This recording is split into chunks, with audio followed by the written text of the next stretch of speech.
కృష్ణదాస్ గారు మాట్లాడుతూ ఉంటే ఎలక్షన్ రిజల్ట్స్ వచ్చినప్పటి నుంచి ఇప్పటిదాకా రాలేదు అని, అది పోయింది అంటే నేను ఒకటే పెట్టుకున్నాను. ఎలక్షన్లు గెలిచిన తర్వాత నాకు లోపల నుంచి ఏముందంటే నాకు ఊరేగింపులు చేసుకోవటం నాకు ఇష్టం లేదు. నాకు పనిలోకి వెళ్ళాలనుకున్నాను. ముందు కృతజ్ఞతని ఎలా చెప్పగలను? ఈరోజు వచ్చి పెన్షన్లు వచ్చి నేను కృతజ్ఞత చెప్పుకోగలను. ఎందుకంటే నేను ఒకటి పెట్టుకుంది ఏంటంటే, ఒక సభ పెట్టాలి అంటే చాలా శ్రమ అవసరం అవుతుంది. ఒకసారి పోలీస్ శాఖ నలిగిపోతూ ఉంటారు. చాలా వనరులు, మానవ వనరుల దగ్గర నుంచి అన్ని రకాల వనరులు చాలా అత్యవసరం అయితే తప్ప అది ముందుకు తీసుకెళ్ళకూడదని అనుకుంటాను. సో ముందుగా నేను ఒక భారీ సభ పెట్టో లేదంటే ఊరేగింపులు చేసుకొని ఇవన్నీ చేయడానికి ఇబ్బంది ఏం లేదు. కానీ చేస్తే చాలా విలువైన మీకోసం పనిచేసే సమయం పోతుంది. పైగా నేను తీసుకునేవి చాలా కీలకమైన శాఖలు: పంచాయతీరాజ్ శాఖ, అటవీ పర్యావరణ శాఖ, దాంతోపాటు పొల్యూషన్ ఉంటుంది, పొల్యూషన్ శాఖ, అలాగే సైన్స్ అండ్ టెక్నాలజీ. పంచాయతీరాజ్లో దాదాపు 3 చాలా కీలకమైన విభాగాలు ఉంటాయి. వాటన్నిటినీ చదవడానికి, అవగాహన చేసుకోవడానికి చాలా సమయం పడుతుంది. ఆ పరిపాలన అంటే ఆ శాఖ తాలూకు పరిపాలన వ్యవస్థలో ఉంటుంది, అడ్మినిస్ట్రేటివ్ డిఫికల్టీస్ ఏముంటాయని.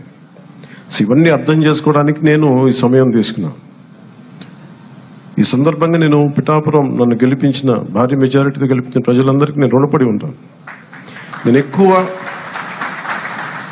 ఎక్కువ మాటలు చెప్పి తక్కువ పని చేయదలుచుకోలేదు, తక్కువ చెప్పి ఎక్కువ పని చేయదలుచుకున్నాను.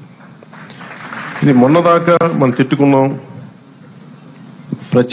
గత ప్రభుత్వాల విధానాలని మనం అనుకున్నాం, విమర్శించాం. ఇప్పుడు ఛాలెంజ్ ఏంటంటే, మనం ఏ ప్రామిసెస్ అయితే చేశామో, ముఖ్యంగా ఇందాక మన దివ్యాంగుల మనకి సోదరి మాట వింటా ఉంటే, నేను ప్రతిసారి జనవాణి కార్యక్రమానికి వెళ్తున్నప్పుడు ఎన్నోసార్లు వాళ్ళు కూర్చొని అవగాహన చేసుకున్నాం. ఈ 3,000 ఇవ్వలేని పరిస్థితులు, ఒకళ్ళు ఇచ్చిన చాలీని పరిస్థితులు.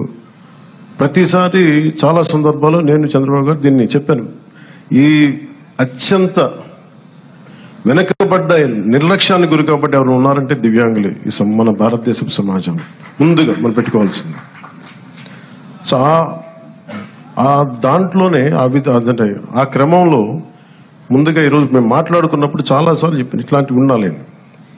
అలాగే స్కిల్ డెవలప్మెంట్, ఇలాంటి మీరు చూస్తే మొదటి పెన్షన్లో పెన్షన్ విధానం గత ప్రభుత్వం మాట్లాడుతున్నప్పుడు ఇందా కృష్ణదాస్ గారు మాట్లాడతా, మేము వస్తే ఈ పెన్షన్ విధానాన్ని రద్దు చేస్తారు. మేము దానికి కొన్ని ఇంతలు పెంచి ఇచ్చాం తప్ప తగ్గించలేదు.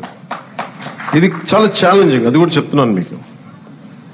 మీ దృష్టికి కూడా తీసుకురావాల్సింది, వైసీపీ ఒక పెన్షన్ మీకు ఇవ్వాలి. మనకి ఏమంటుందని, మనకి ఏదైతే ఇవ్వాలో వెల్ఫేర్ స్కీమ్స్ ఇవ్వాలి. ఖచ్చితంగా వెల్ఫేర్ స్కీమ్స్ చాలా చాలా ఎసెన్షియల్.